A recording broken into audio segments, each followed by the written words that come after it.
hear nothing. Absolutely. And I think for black men, that's a critical thing to do. I think from an idea of being revolutionary, us practicing forms of grace and empathy to ourselves, for ourselves, is just as revolutionary as us advocating for our communities in a particular way. Because how can you advocate for a community when you don't advocate for yourself? That's definitely true. Yeah, so that's real deep. Yeah, that's a form of self-care. So, I mean, Yo, welcome to the 45th edition of the Transparency Podcast. I'll do with the name of Big O. I got my guy Moody here. Yeah, man. How's it going, dog? Yeah, we chilling, man. Doug. That's a great week. It's a great week. You laughing at that? I said that just because we got a fellow DMV guest. So yeah, we say Doug sometimes, bro. Right. You good with that, right? I am. Cool. But our guest here today, man, none other than the Professor Kahlil Green. What's going on, brother? How you doing today? Appreciate y'all having me. You doing real good. How about yourself? Man, like I said, I'm great, man. I'm doing pretty good, man. We glad to have you here because we got some big things to talk about, man. I hope these people, well, not these people, but our people out here that struggle with mental health, like you're a big advocate for mental health. Absolutely. So I'm to Harry's point, Big O's point. Yes, I am a big advocate because I happen to work in the profession. I serve as a therapist in the Washington D.C. area primarily, but also I've done therapy work in Maryland as well. It's been a big part of my life's work. I'm a licensed therapist through social work, so I have my LMSW, and I'm working my hours to get my clinical license as well. And as he stated earlier, I'm also a professor in the social work department at James Madison University, where I'm teaching students who happen to be white primarily about how to become a competent social worker. As far as general practice, some of them have aspirations to be therapists, but they have to go to grad school and the thing. Right. So that's a big part of my work. As long as me talking to kids and doing therapy with kids, that's what I do. Them and their parents. No, fire, man. Yeah. That's big, man. That's a handful, man. So like putting yourself in that profession means that you care about people. Mm-hmm. You care about how we go through our daily lives of thoughts and things that sometimes we can't control. Sometimes we don't know why we go through the things we do and things of that nature. So I just want to ask for the people out here who's never done therapy or don't even know about therapy. I mean, it's pretty the norm now for people who do to go to therapy. So that's a good thing. But like, what would you give us a couple points on, like, first of all, like, why did you start doing this? And then secondly, like, what exactly is therapy for sure? Like, what are you here to do for people? Like, what do you do for people when you sit them down and you talk to them? Like, what is something that you help, and what do you do on a daily basis? So the reason why I got into being a therapist is that from childhood I had a strong inclination that I wanted to do some level of work in mental health. Mm-hmm. It was being a listening ear in your family. Can play a role in that, and that has its own positive, negative implications. They brought the problems to you. Yeah. I mean, that was definitely a thing. Playing, being the youngest, but having a ability to have a sense of reasoning was a thing. And truthfully, I actually served as my father's confidant as far as some of the problems that he experienced in his family. It's not in our family, particularly with my mom, which is not the healthiest thing, but it did shape my ability to have empathy around caregiver, but then also have empathy around problems, and in some form my mom as well. But my dad, I can remember being in grade school, and there was a situation. My dad was telling me that he had frustration about my mom. You know what? I remember what it was. My father, so to give you background about my family, so my parents were raised in two different denominations of Christianity. Okay. My father was raised Catholic. Break it down. Right? So my mother was raised Baptist. So when they got married, out of the strength of her marrying my father, my mother converted to being Catholic. Mm-hmm. My father grew up in the Catholic Church from the context of, like, one part of my family is originally from Louisiana. And so when they moved to Little Rock, they maintained those values. My parents left Little Rock, Arkansas, and moved to Dallas, Texas, right? And so my father was in search of a Black Catholic church. So, you know, the parish finally recommended this place, and it's in the city of Fort Worth. It sits in the middle. It sits, Dallas, Fort Worth. Yeah. So finds that space. My father's also a firefighter at the time. So due to the immense racism that he experienced, my father loses his zeal and desire to practice the Catholic faith. Now, he's a firefighter in the city of Dallas, the actual city of Dallas, and he frequents this restaurant called the Queen of Sheba. I'm bringing up this restaurant for a reason.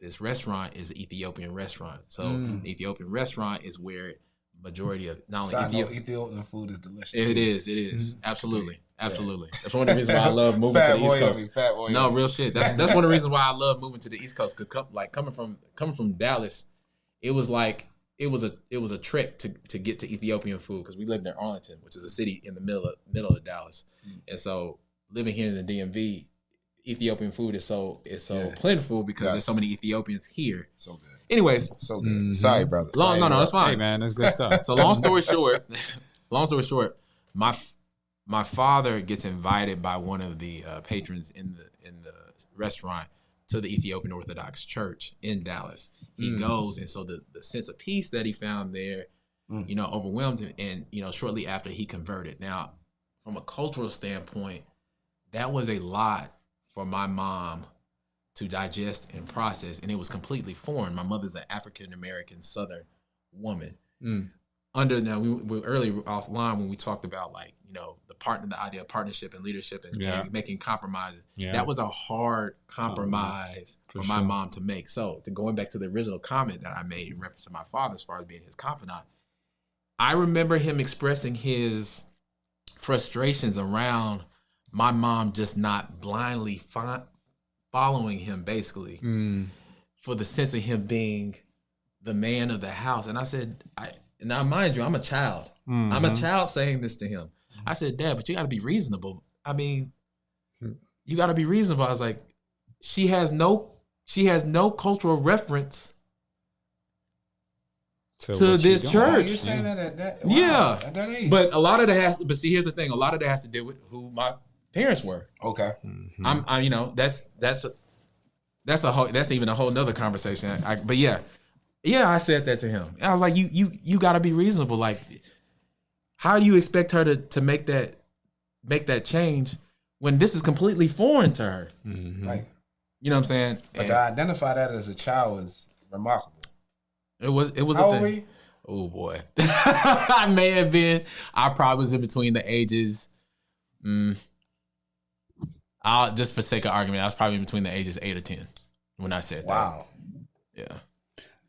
That's like you said, that's a part of how you grew up. So like your mom and your dad, they, you know, of course they were married. They got married. Of course, they got married right out of college. How many years are they together still, or just no? Not to get into a little history, but so my family, my mother and my father, they divorced officially in 2004. They separated in 2000. Okay. So I saw all that. Okay. I saw all that. So you saw the best of that. You saw that situation. You saw them together, and now you're at a point where you see them separated. I see them separated. Okay. My father remarried though. Okay.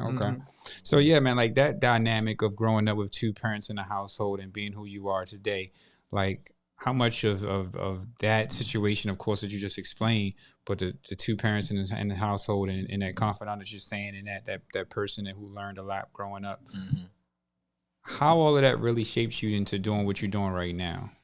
Well, I think it's a big part in the sense that it's a reference point to recognize that I have a bit of a privilege. With most of my clients, there is either one parent that is not involved in their life at all. Yeah. And then, which depending upon the state of where that parent is, it could be advantage or disadvantage. But then also, I recognize that I have to check that in the door. And I have to recognize that, there are going to be some. Go ahead. When you say check that, you mean be considerate of that or have I can't look from that. on that? Yeah, okay. I can't look in that lens because there are going to be certain challenges that certain families face because co-parenting does not exist. Let alone if the mother and father are both in the household. The mother and father can both be in the household, and co-parenting still does not exist. Right? So that's a whole nother can of worms. I'm about to say that's a big statement. So like, what do you think? I mean, like, what do you mean by like it doesn't exist? Because I mean, I believe I'm a co-parent. He co-parents as well, and I know you mean a certain specific when you say that. Exactly so I want you to explain that. That's why you say. I want you to explain that because I feel like that. Yeah, man. Because we all go through it. You know, sure. Some of us, have the privilege of having a marriage and being together under one household with the same. Family and all daily, that's what we were all, but I don't have that right now as far as like I have a child and I'm not with his mother, but I still provide, he's do what I can and everything is good. He loves me and we have a great relationship, right. And all that is cool. Right. But what do you mean by it doesn't exist? So for a number of my clients, majority of them have never seen their parents in a working relationship. Okay. And when I say working relationship, that does not mean they're romantically involved. I'm saying that at the bare minimum, they make decisions for the benefit of that child or those siblings, on their behalf, and they work together. They never see that. Yeah. They never see that. They never see the machine. They see the machine in dysfunction. Yeah. And then also there are situations where I have clients where their grandparents or other guardians have had to take over because of that dysfunction. That's a fact too. Yeah, that's a reality. Not to mention the individual challenge that they may have from themselves, like. That's the structure that they come in with. That's what I was on. That's the structure they come in with. And so I don't really want to say lack thereof structure because a structure is still a structure with the cracks or not. It's still a structure. To your point earlier, it's up to us to plug in. It's up to us to plug in or work to make that something out of nothing. So that's the structure that they're given. Now there's challenges in that as well as advantages. I think one of the advantages that a lot of these kids have is that they're able to find love in unseen places, whether it be their imagination, but then also, within, other parts of their familial systems, they're able to be more malleable or adjustable in that regard. Some of them, again, this could be negative or positive, depending on how you think about it. Some of them, unfortunately, have to grow up sooner, but their perspective on how the world works is a lot more sharper. Because they have had to see reality. And me as a therapist looking at young people in the long term, one of the things that I have found is that I think there's a thin line between us protecting our children and enabling our children. And the reason why I say that is because we have to teach our children the realities of the world by still protecting them from some of those realities. And I think that's a hard thing. That's a good thing. It's a hard practice, right? But it's a hard thing to do. The reason why I say this it's so necessary is because no child, but particularly if we talk about Black children, can afford to live in anybody's delusion of what this world is and what this world may be to them. And that's emerging young man or emerging young woman. They need to be immersed in the realities of what's coming ahead of them and how to effectively navigate that. And so I'm a very big advocate to that. When I talk to young people, and when I say young people, I'm dealing with kids that are in grade school mostly. A couple of them may be in junior, approaching middle school, but most of them are in grade school. I talk to them, yes, from a center of them being kids, but I also speak to them like, soon enough, they ain't gonna see you as that boy or girl. Yeah. And I'm very, very adamant about saying to the young men, because at a moment's notice, as soon as you get any peach fuzz, you're gonna be that nigga. Yeah. So we get that going immediately. That's a fact. I mean, but the structure, I understand what you're saying as far as the structure, because you could be telling in the same household, kids play their parents against each other. Because I used to do that with my mom and dad. Sure. When I was younger, I knew that my father would say no. So I would go to my mother first. You know what I'm saying? And I would try to manipulate my mother at first. And then my father caught wind of that and he shut it down. But luckily my mother was like strong enough to understand that, she gave my father the respect and said, well, you gotta talk to your father. You know what I'm saying? The decisions that we make, we need to make together. And I think when kids have that cohesiveness, that well-oiled machine, they're more likely to succeed in life because you're preparing your child. Because that's a structure. That's to me, that's the accurate structure. Whether you live with the parents or y'all don't live together, but if y'all do live together, y'all have a tremendous opportunity to sacrifice whatever you have going on in your life and your husband got going on and all that stuff, and bringing it together and making sure that the child is in a position, because we want our children to be elevated over us. I never met a kid, father or mother, that said, okay, I'm going to keep my kid beneath me. I want to hold my kid back. Yeah. You want to elevate your child. Yeah. So I think if you put that structure and keep them insulated with good information, but also let them know what's going on in the real world. Like you said, being honest, like, hey,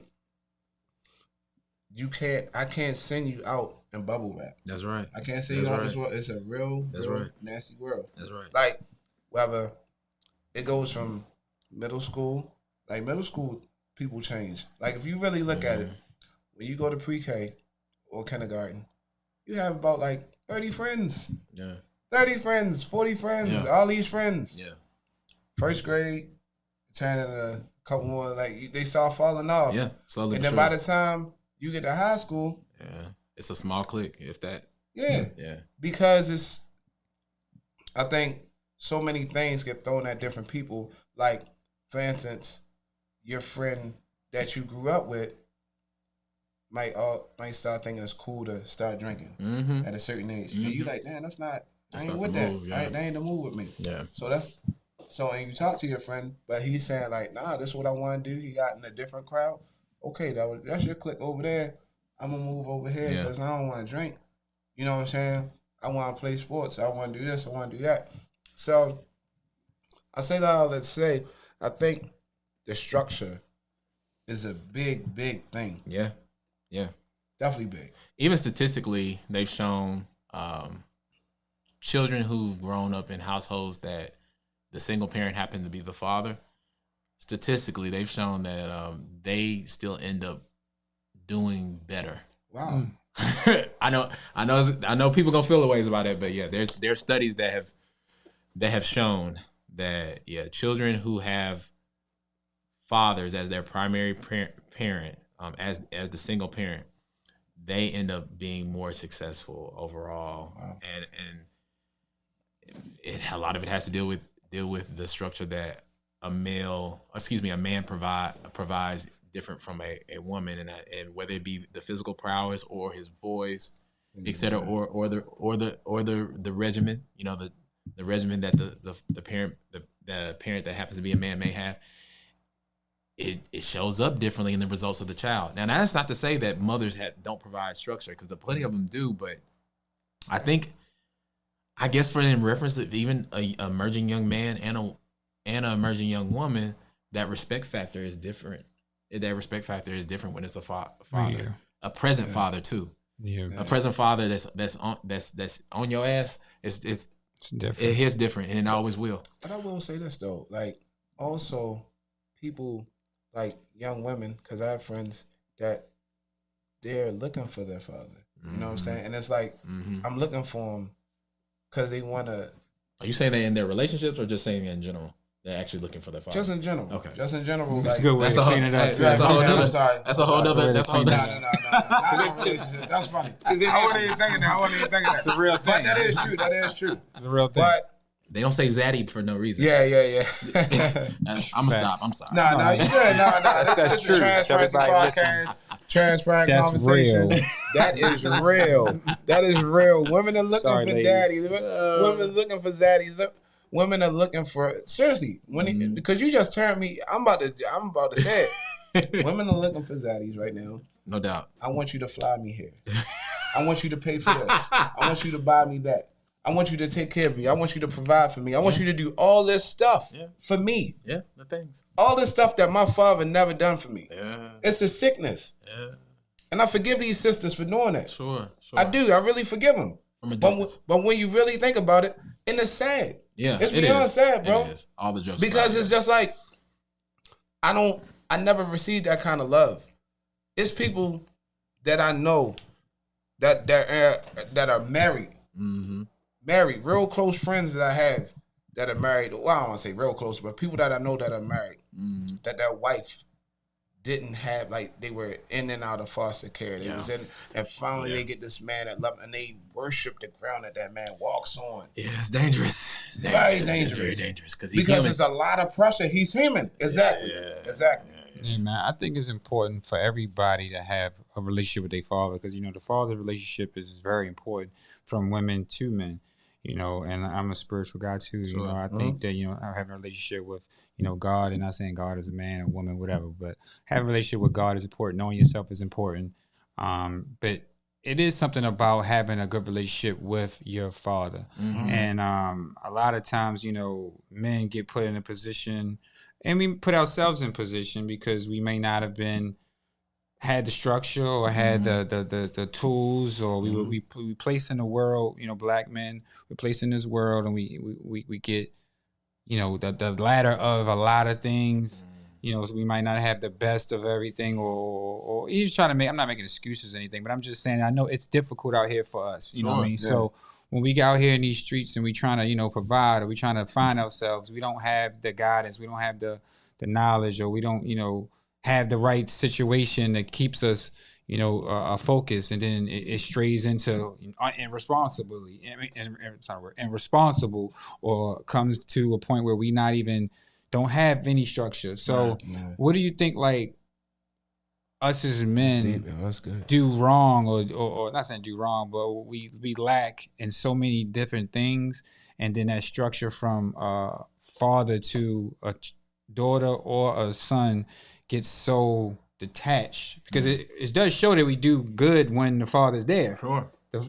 And that's important. Like me being around my son, I know I see he looks for me for knowledge. There's certain things he talked to me about. There's certain things he feels. There's certain things he just want to tell me. Yeah. You know what I mean? At 8 years old. So we see it. You know what I'm saying? So, like, what is it about that? How do these situations happen when we get so stretched out from that relationship? Well, I think some of it has to go back to the how fathers are, I guess, undervalued. Okay. And undermined. I think so. That's a big thing. How we undermine and undervalue ourselves in that role. Before people automatically assume I'm talking about the sisters on that. Let's start at how we undermine and undervalue our position. We undervalue our position. That's a really good point, bro. That's the thing. That's the thing. And then going back to the other side of it is that if we do value ourselves in that position, in that role, the struggle that we have when we are dealing with counterparts who do not value that role, and they don't value it. Yeah. That's a tough dynamic, and it's so ironic because it's like whether you do in vitro or you do it the old fashioned way. How God made it. You know what I'm saying? Like you can't have a child without the fertilization of an egg by way of sperm. So a man existed, in order for that thing to happen, just as much of a woman existed, in order for the incubation of that. So that's big. Yeah. So if we did this act to co-create life, then we have a responsibility to also assist in the development of that co-creation of life. That's the bottom line. We gotta be there. That's the bottom line, and we gotta take responsibility. Stamp on that. Stamp on that. We gotta be there. We gotta do what we can to be there, regardless. Yes. And I was gonna get to the co-parent thing as well. I'll get back to that as well, because when we are raising our children from afar, or we're not able to do things that we want to do. Do you think, like, and I'm just don't like to specifically say stuff, but this is something that I think that is true, or think that it can help. Do you think if a man is able to provide with money in a monetary value, do you think that he is more likely to be able to co-parent better? Not saying that he can't do it without the, and I'm not saying being rich. I'm just saying if a man is able to provide for his child, get things done by the 100%. 110,000%. But he can still do the same thing, but it's still difficult for the women. I mean, like, how does that happen It's where crazy, a woman yo. wants It's so crazy. much? Or I mean, like, what do So you he think? had. I hear him. I have a suspicion that he's speaking from observation and experience, and I think that's value. The way I'm speaking on it is based on my research and observation. Right. And so what I can say from my lens is this. It appears that majority of women have an expectation for men to provide financially first before they value their presence at all. Because it's like, how are you gonna make any input when logistically you're not providing any resources, for me or this child. Now, yeah, you made this child with me, but like your presence is not just enough. And so there's a delicacy there. Now, women of yesterday had somewhat of a different understanding. They recognized the presence of the father was just as valuable as what they provided financially, and whatever they could, that was to be respected, and so therefore the man was to be respected. A lot of our women have more of a modern mindset, and so the financial piece is a stronger. It's stronger as far as the expectation around it, and so like you have to be, before you even talk about anything, before you can say what needs to go where, you need to be, throwing me some money. And it's turned, to some degree, it's turned abusive in certain situations. Like, for example, I'm sure y'all saw that clip some months ago in 2022 where that dude was dating this sister. They were no longer together. I think his son informed him that he was hungry. So he, brought some food. Shorty expected that he was supposed to get all the kids' food, and that's becoming a big contention in our community. A lot of women, like, even if you're getting to know a sister, like they're not all, but there's a collection of sisters who are operating under the understanding that if you're getting to know me, that you need to already be making some financial contributions to what I got going on, particularly with my kids at the park or something, or something. Let's play with your kid at the park. And it's, again, this is not all, but this is some of our sisters, that's a very, I'm gonna say that's a very gross way of expecting or looking at a man to show up when he has no real full understanding of you, your situation, or if the other men are even involved, which could be a telltale sign. And then the other thing to ask, you ask yourself, well, is this a genuine need, or are you also gaming me simply because you think I'm attracted to you and I just want to have sex? So there's so many questions around how you think I may be objectifying you, and then also how you're maybe objectifying me and what you expect of me, even in that context. Like, I can't even get close, and when I say close, not even necessarily from the physical standpoint, I can't even get close to you in reference to get to know you without showing that I can pay on the behalf of you and your kids, your whole lifestyle, your kids. And so this becomes a whole question even about, like, in my opinion, I feel like where we are in a culture now, some of us are in a question of, like, are you a functional adult? Right. Because I'm in the interest of dating an adult, not a human being that happens to have grown parts, expecting somebody to pay for their life or expected life experience, as well as their children. That's that's a personal standpoint. What can you bring me? What can you bring to the table? What can you and listen, like, what do you bring to the potluck? I know the table piece, they have a heart that that's triggering. What do you bring to the potluck? Right. What do you bring? And like, because it's almost like you and I want to have a gathering. You want us to have a gathering, right? But you want me to buy all the food. You want me to cook all the food. You want me to cook this whole Thanksgiving dinner while you're sitting at the table, and I bring you your food.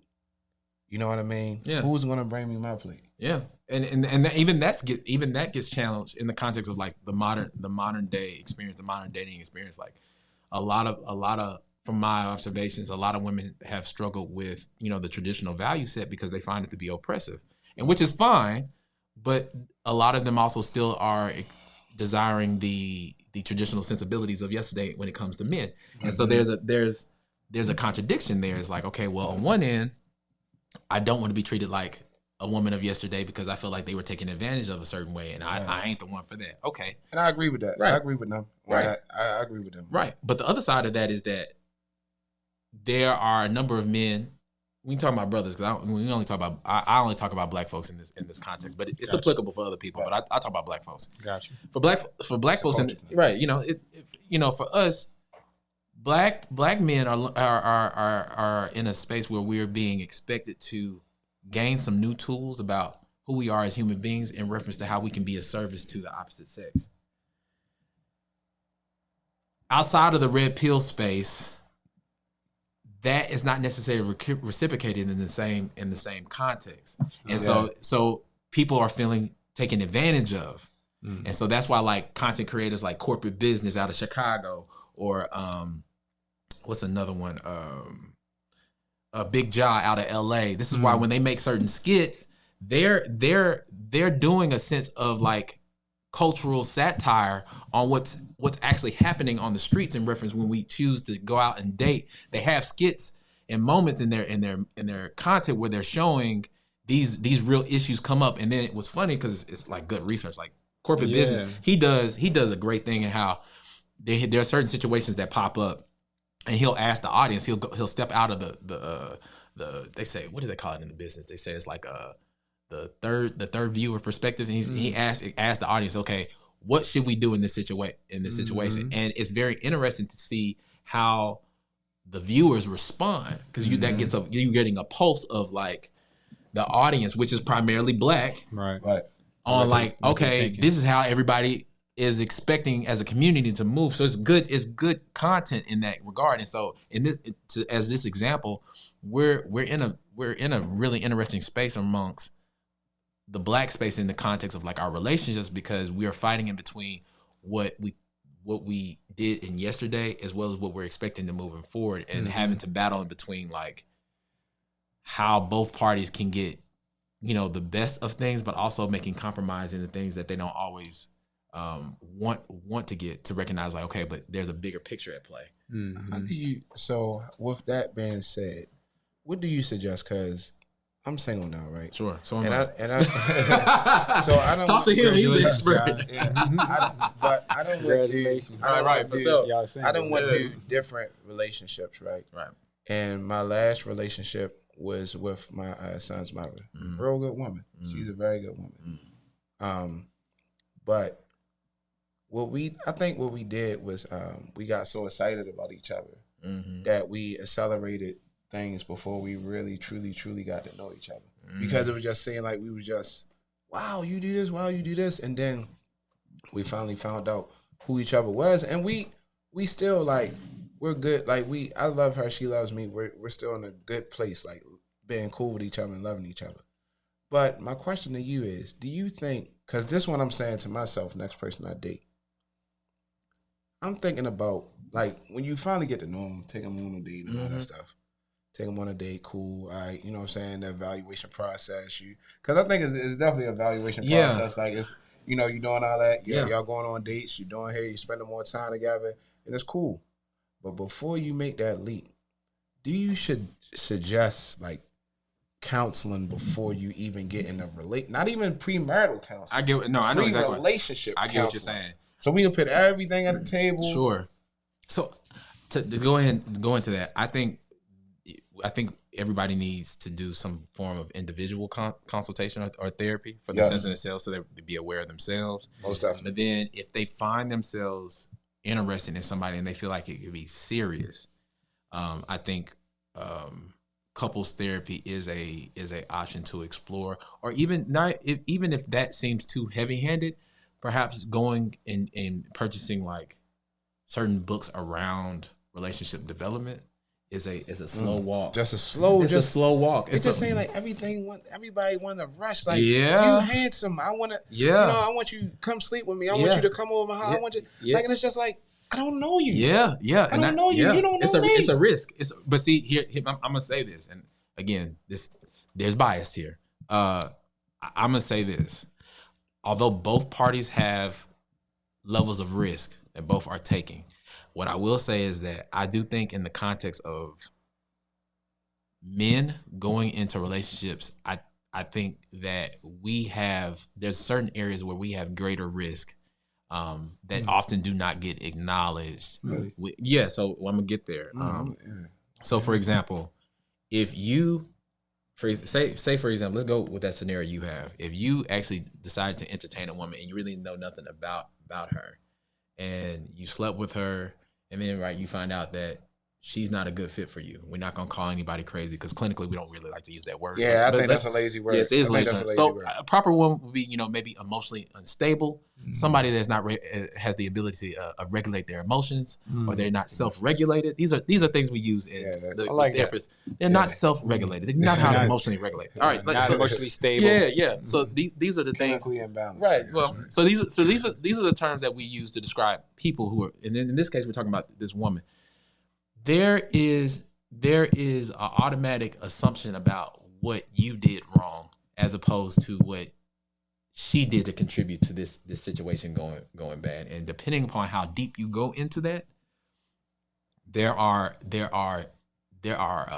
consequences that hold a little bit differently for you than that of her. Why? Because society is still under the guise of men are seen primarily as perpetrators first, as opposed to women being victims. Now, granted, this is primarily under what we know through white supremacy and what we considered white patriarchal system. However, this still applies to us because we still have indoctrinated these expectations in our own order of operations, and for most of us, this is all we know. If we know anything at all. So just like when I said earlier about this gross expectation about somebody expecting this random guy to take care of you, it's the same. It comes from the same space. So what I'll say is that you could get yourself in a situation and be responsible for a situation, that person, and you know nothing about them. But because you're a man, you're supposed to take it head on. And if you try to exit stage left a certain way, you're seen less than. That's not, if a woman experiences that, like say she meets a guy and it's fatal attraction. If she exits stage left, ain't nobody saying that. Nobody is saying that. They was like, good job, boo-boo. You got out there before shit hit the fan. Right. Way to stay on your toes, way to stick and move, and that be that. So there's a double standard in how we perceive us choosing to protect ourselves. Now, granted, I'm not advocating anybody, whether it be a man or a woman, a brother or a sister, to move in a way that's dishonorable to either parties, especially oneself. But what I am saying is that protection does not look the same for either party. And so I do think there's a double standard there. And so the risk of you sleeping with a young lady unsuspectedly is different than her making that risk. You know, it's different. It's the same. It's like trying to compare. It's like trying to compare it to some level is like the perspective of an animal who walks versus one who flies. The animal that walks' perception is based off their ability to walk. The other animal's perception is based off their ability to fly. So their viewpoint is different. That's one of the reasons why, like, that's great. You know what I'm saying? That's you know, we have different perspectives, and we have based off of what the world gave us, you know, in our sense of value, and then also how we value ourselves, and so how we operate is totally two different spaces. Like, think about it. Like, for example, let's stay on the topic of sex. Black men didn't grow up learning to value themselves sexually outside of the idea of them being performers of great sex, or what we deemed as laying the wood or the pipe or whatever you call it, you know, beating it up, whatever you call it, you know. But very few of us were taught to hold our sexual acts until we found somebody that we had a real connection with. And if you did, then 9 times out of 10 that came under you know, the religious understanding of, you know, maybe Christianity, maybe Islam, you know, depending on where you grew up. But even still, like, that got said, but what got performed in front of you were two different things. For women, it's a different dynamic because of the social standards. They get charged with the sensibility of like, you just don't give it to anybody because the value of it is seen differently. Men's dicks are not seen in the same value system as a woman's vagina, but our money and our protection is. So I tell people that, a man's protection and provision is equivalent to a woman's vagina. They are one and the same. You don't give them to everybody. That's a good point. That's a good point. I mean, because we only value by how much we have. Like, it was, I hear these things like a man isn't loved properly unless he's only loved as much as he's able to provide. So if we don't have a certain amount of, monetary value, we don't get as valued as much. 110% correct with that. That's just how it go. Yeah, I agree with him. We never loved like unconditionally. Like we only loved as much as we can provide. Too. Because look, I feel like a woman, right? A woman can come in your space, right? Mm-hmm. And have like just say she has one child. Mm-hmm. She's a struggling mom, right? And she comes living with you, right? She can live with you, yeah, right? And you're providing. It's a real thing. You're providing. But if you're a single father, struggling, but you're working as hard as you can, you ain't shit. She don't want nothing to do with you. Nothing. Different expectations. You can't bring nothing to the. No matter how strong you are, you can carry all the groceries out. You can do all this extra stuff. You can do everything. I'm gonna take her daughter to school. I'm gonna take her son to school. I'm gonna drop everybody off and make sure everybody get where they need to go. And you're still looked upon. Some just don't value. They don't value that. Now I want to be fair to it. I do think there are women out there that are able to see a man contributing whatever he has at the level of capacity that he has is valuable than not having one at all. But you know what though? There's some out there that move that way. If she, I guarantee you, and you're the professor, you're the doctorate, all that stuff.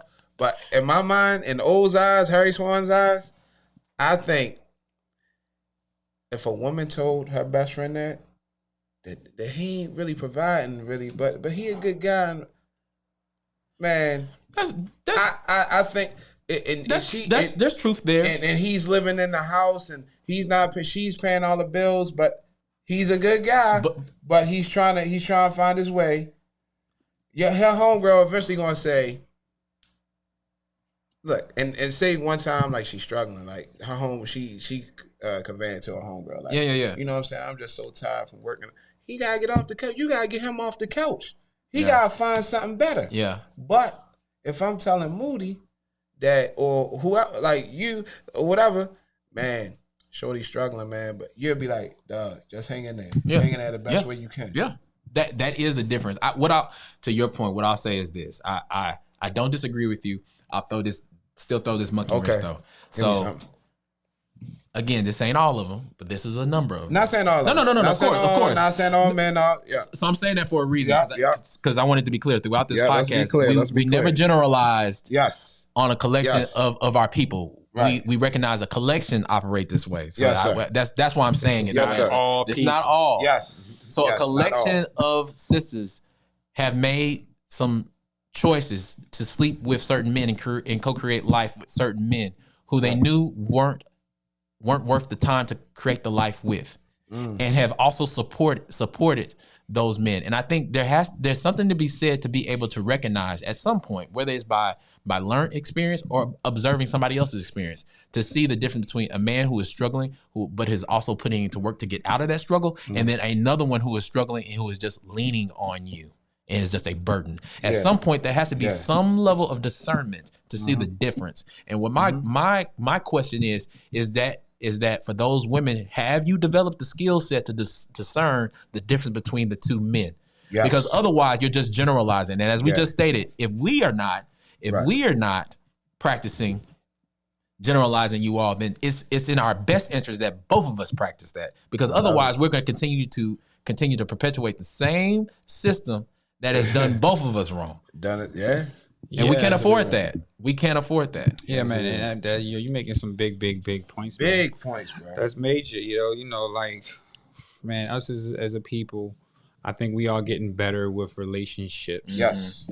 So we not just on here speaking from just out of out of our hats. Yeah. You know what I'm saying? We're talking about things that we've been through. I've been through relationships. I've been able to, have a real partner now, and have situations where we can communicate and agree to disagree, learn how to love each other through these disagreements. Understand that we are partners, and nothing. We have situations where I'm good at this and she's not good at that. She might not be as good at something. I might be a little better at something, and that takes time to do. Yeah. It wasn't like that, of course, at first. You know what I mean? We all had our opinions, but like in your profession, man, because I want you, of course, get into like again, what you do and how you've been able to impact relationships and kids. So like your therapy sessions, like what are those like? Yeah, like what do you focus on? I know you can't talk about like, of course. I can give you the skeleton. Okay. I can give you that. What exactly is some of the things that you hear that you might say, man, I really can't understand this, but this is what I'm gonna tell you? Or what's some situations where you feel like, you've given your best information and it helps this person through some of the most difficult times of their life? Like, give me a little bit of both on like how these situations may get to. I think I think recently having to deal with clients and when they have a desire to see their parent, that is, they no longer have access to them. So they want to see their parent, but they can't. And they can't. Is that through? It could be because of death. Yeah, okay. It could be because of death. It could be because of the court. Okay. It's a couple things. So having to process the reality of that circumstance with some of them, to acknowledge that it's okay for them to have those feelings, but also having them sit in the reality of that. Here's the thing.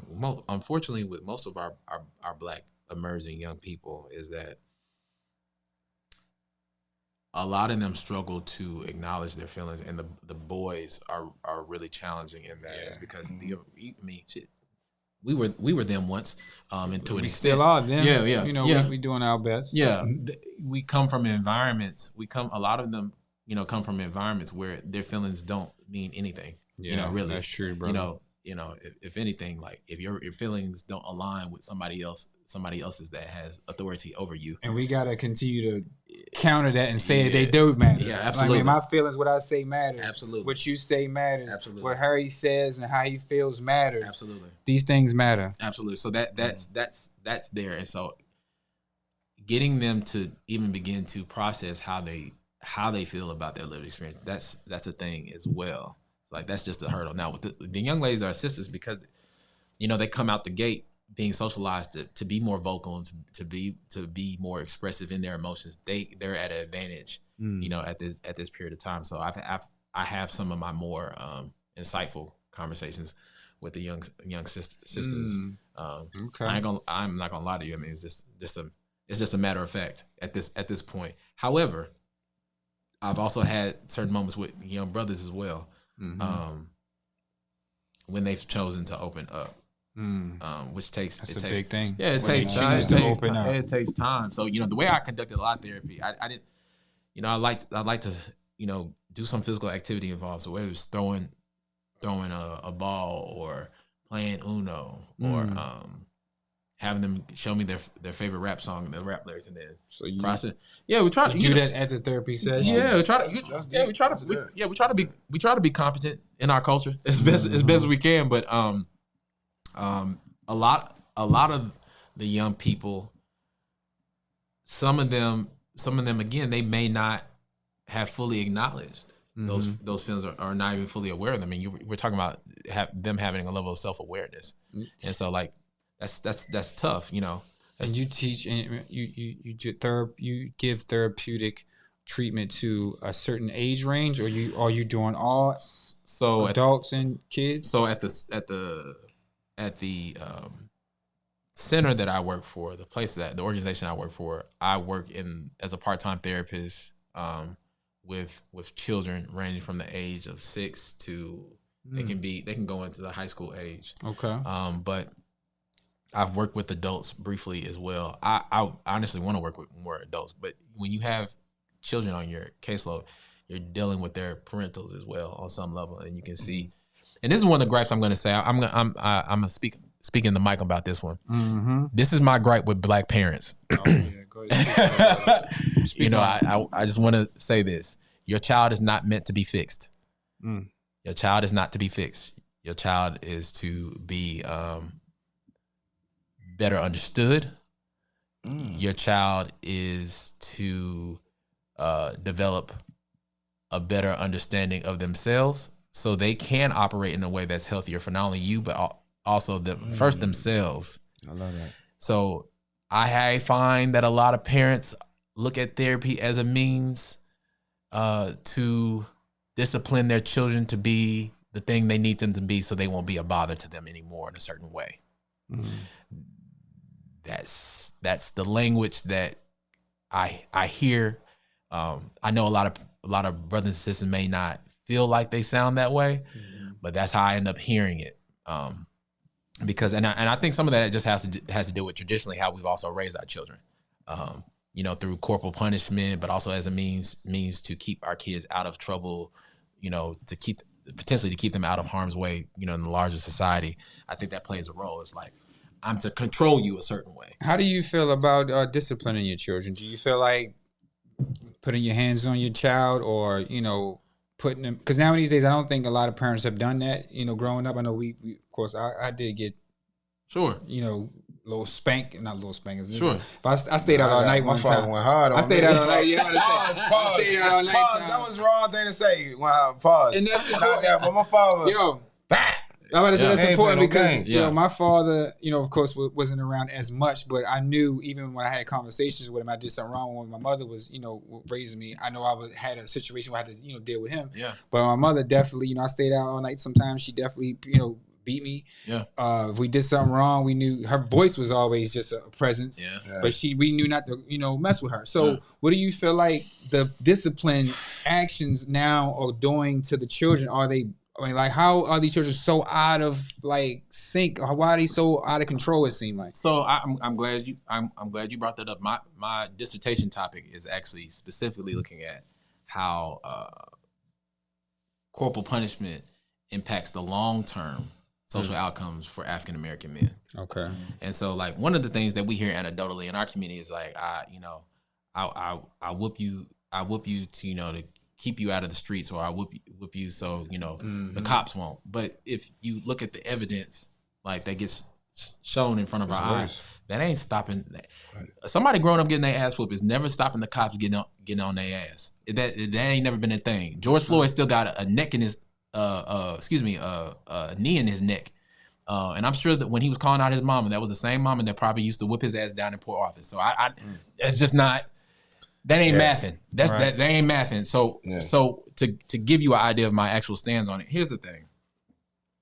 I think that Black folks have to become insanely invested in learning how to discipline their kids outside of the space of putting their hands on them. And the reason why is because it's like how we talk about relationships. You show somebody how to treat you. How is it that we can expect the society at large to treat us any differently when we use violent tools to reprimand our own children, and then expect them to respect us, you know, outside of that space? Now, some people are going to argue like, well, other cultures do it. I was like, yeah, but they don't have the same disadvantages as us. Mm-hmm. So we can't use them as a reference. And even, for example, again, this is my research. I've looked at studies that have looked at cultures that we would probably look at them as an example of what discipline gets you. Like, for example, the Chinese and the Japanese. There was a study that I had to read, and it looked at the correlation of corporal punishment and the long-term impacts of these particular Chinese individuals. And what they found was there was a connection to their hypertension, to their cigarette smoking, to their high blood pressure. These are all things that who go through. We experience that. And so here's the thing, like, I see this information, but our brothers and sisters don't see this information, but this all we know. And so what I think is revolutionary is that me challenging that notion is because it's like, there is no way we can talk about leading a revolution of expecting more space for us as human beings to be, if we don't start looking at how we've raised each other as being human beings in this space, and then also demanding being treatment differently based off that premise. It's just like when you probably heard it once or twice. You all may even say it growing up when you heard somebody say, "My own mama don't talk to me like that," or my own father don't da da da da da da da. Yeah. Okay, so imagine a world we say, "Well, my parents didn't put their hands on me." And so they turned out. And so one of the other arguments that I make in the sense is that we come from a culture that whoops ass. Where are we? What's it done for us? Nothing. I mean, and that's it's done something, but it hasn't done as much as we think. Nothing positive. Yeah. I think nothing positive because like it builds frustration towards like I ain't gonna lie, man. It took me. I went to the Bahamas in 2019. 2019. What was that? Like 4 years ago, right? Man, I'm gonna tell you, that's when I really finally. I had a nervous breakdown before too, and the first person that was there was my brother, but my father was there. That's the first time I really realized that my father loved me. To be honest with you, right? Like really, because I had a nervous breakdown to the point I couldn't have been here, but my father was one of the first people, and that kind of made me kind of see that. My father, he loved me, He really did. He didn't grow up. You didn't grow up having him hug you or kiss you. No playing football. He ain't come to my games, no nothing. Okay. But what helped me realize I was sitting in the Bahamas, and I ain't gonna lie, me and my father had a nice conversation, and like ever since that conversation, our lives has been great, man. Like we talk and, but I realized that my father had like a lot of internal things that he was going through, and that's like my father. I never forget. My father told me for Christmas that him and his brothers and his sisters used to get like fruit for Christmas, stuff like that. And so as the gift, that's the gift. Yeah. So you and that's not that long ago. My father's he's 70 now. Yeah. So he was a kid that was in the 50s. Yeah, like early 50s. Yeah, like and so maybe he didn't, and he never been to therapy. Yeah. He was always like in and out of work, trying his best. Yeah. That's what made me bring up what was going on because my mother was always the breadwinner. Yeah. My mother was like, but my mother always supported my father through that. Right. My mother had points where as though it was doctors. Like she was working in a hospital, it was doctors hollering at her. You know what I'm saying? Trying to get her, my mother was a very pretty, especially back then, she was real pretty. And she sticking with somebody that's always laid off at work. Yeah. You know what I mean? And he was trying his best. Yeah. You know what I'm saying? And then also I think those ass whoopings that I got, because my older brothers did, but the brothers next to me not really. Because I always had a mouth. I did have a mouth and I would challenge. But I think with him, I used to ask him like, why are you, and it was just, he was drinking. It was just anger. Yeah.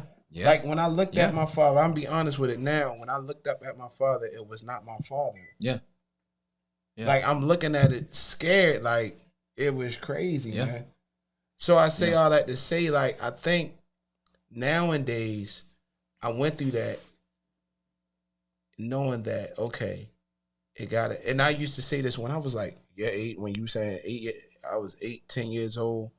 I said, man, if I ever have children, I will never take a boat off and be like, never. A lot of black kids do. And even his generation, a lot of them say that. But what happens is that, again, the anecdotal phrase, there's not a book on being a parent. There's not. But that's the ironic thing. There have been many books that have been written on therapy. I mean, not therapy. Well, therapy as well, but parenting. In our culture, it's not popular to go seek out that information. Right. You know what I'm saying? That's do it the way you was taught to how to do it. We rely on what we know, and so research, bro.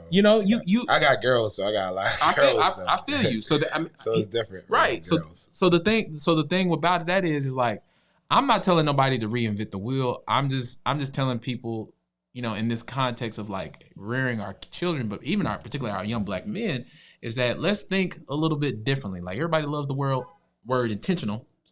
Let's be intentional as far as how we're choosing to work with our young men, because ultimately the responsibilities that we are looking at the current young men of our culture is going to be the same thing with them, just in a different variation. So we have a duty to prepare them. So when we talk about points and solutions. Yeah, so I was going to say, like, discipline is important because I feel like I learned a lot of discipline from my mom, and I didn't get as many beatings because I saw how my brothers would do stuff and I would just do the opposite. Right. You know what I'm saying? Yeah, So It's pretty self-explanatory. right. So Smart. And I feel like I think kids do need discipline. Yes. Absolutely. Yes. And I think what you said was very important. Like, we do need to find out ways to discipline our children without hitting them. But, I do react towards how I was brought up, though. Like, I just raise my voice. Like, I don't want to, I don't hit him. I don't want to hit him. Like, if you do something like, drop something, it's just a natural reaction. Be like, boy, why you, why you do that? Right. Like, don't do that. You know what I'm saying? Yeah. And I find myself not doing it. Like, as far as like, put my hands on him. Like, I don't want to do that. You know what I'm saying? And I think that now that we're getting grown as like also like that energy does translate. It does. You know what I'm saying? Like, if you and I find myself getting better and understanding, because I am like I said, I've seen how that situation plays out, and I went a different way. Right. So now I'm, as a young man, I'm the youngest of my brothers as well. Okay. And I've seen like how to handle situations even to this day. Like, I don't get too upset. I stay even keel. I know how to handle situations. I know how to maneuver through things, but I'm getting smarter and smarter. I try to, be disciplined. Right. So when you be disciplined, you show that, look, you can handle things a certain way without taking that force. Right. You know what I mean? Mm-hmm. So like, I really appreciate how you explain that. No doubt. So I guess one of the solutions that I would recommend is that let's take the teacher's approach. Teachers spend an average of 8 hours a day with our children. Mm-hmm. And as far as we know, unless you gave them permission, they don't put their hands on your kids, and yet they have to instill. But we've been seeing a lot of teachers put their hands on kids on social media. There've been some things. It's a little crazy out here with that, bro. There've been some things. But I know what you're saying, though. These kids they're getting bold too. I mean, that's a whole nother can. That's a whole nother can. I mean, yeah, continue. Go ahead. So the I think one of the things, and again, it's going to take. What it's going to take is more patience, and the reality is that a lot of our parents didn't have a lot of patience. And teaching, and yes, there are going to be some things that your children are going to challenge you on, but you having to stay firm. And so there's this thing about boundary setting, severe boundary setting with your kids. And it's not that Black parents don't do it; it just usually gets reinforced with physical force. So learning how to establish hard boundaries without using the physical force. What I found in exchange of us just growing up in the spaces where physical punishment was the main way of getting kids to act aligned or to have immediate compliance, particularly with the young men, is that a lot of us tended to be more violent prone. Mm-hmm. Like, if you know what I'm saying, you all grew up in this part of the county, but like if you go whether it was here or Baltimore, any inner city, right, most conflicts between young men are going to result into a potential physical altercation if it doesn't. Right. You know what I'm saying? That's the way of it. So you don't learn how to negotiate conflict without putting your hands on somebody or resolve it. That's real. I think it's the nature, like what he just said, and boundaries. Because we are lions. I think that if you look at a species, whatever species it is, you look at a male species, very territorial. Yeah. Very territorial. And that's good. I'm not ain't nothing wrong with it. So and I understand what you said, but we have to grow as men to control it. To control that. You know what I'm saying? We gotta become smart hawk. Yeah. Smart hawk. Yeah. And that's the biggest thing. Unless we want to end up being in the grave, we want to end up being in the jail, or not being. Why would we rest our families? So how do we fix that? How do we fix that? So the other thing is too, the boundary setting. I think parents have to be very deeply invested into understanding what makes their kids tick.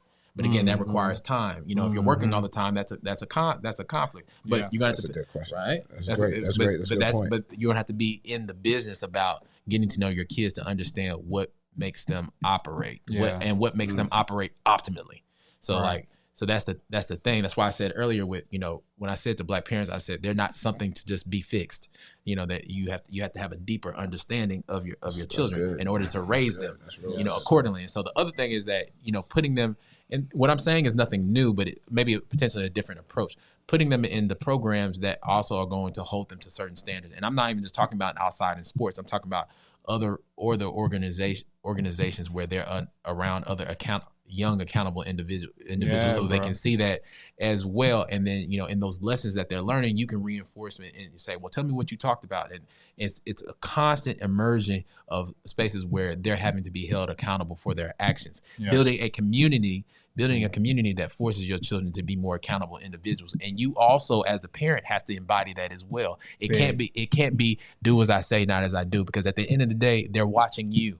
They're taking their lead as you. And then also when we were online, we talked about offline. We were talking about giving each other grace, teaching them in the midst of their punishment, in the midst of you being disappointed, showing them how you still have love and grace for them. Yeah, absolutely. How does that sound? Still have the grace for them. That's a good point. Right. That's important. Because I'm learning that too. Like when I never beat my children, but like now, instead of like telling them, even like being frustrated, because it's a multitude of things. You come home from work, you tired. Yeah. So something small can make big. You upset. Yeah. You know what I'm saying? But what I'm starting to learn now as a father, especially with my youngest daughter, is just because I can say whatever I want to say to her. She'll be punished, and she'll be still loving. Like like, I love you, Dad. Like if I'm leaving or something like that, and I'm trying to learn how to not stay angry. Yeah.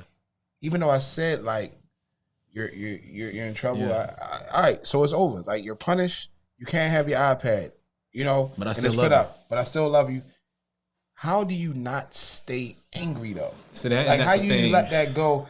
You already said, you understand? Yeah. You already said like you're punished. It's over. Like case closed. Like if you're a judge, you don't stay on the same case.